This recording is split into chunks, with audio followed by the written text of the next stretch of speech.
అంటే దేహేంద్రియేషు అవసాదం ప్రాప్తేషు తస్య ప్రతిషేధక అంతఃకరణ వృత్తి విశేష ఏన ఉత్తంభాని కరణాన్ని దేహశ్చన అవసీదంతి. ఇందాక చెప్పుకున్నట్టుగా ఎప్పుడైతే దేహము శిథిలమవుతూ ఉంటుందో ఆ శిథిలమయ్యేటటువంటి అవస్థ యందు మన మనస్సేమో పరిగెడుతూ ఉంటుంది, దేహమేమో మనకు దానికి సహకరించదు.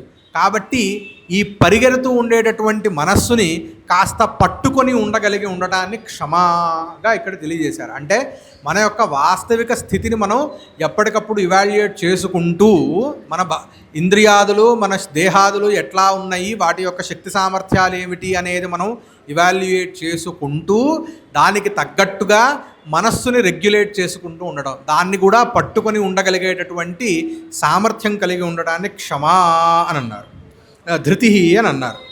అలాగే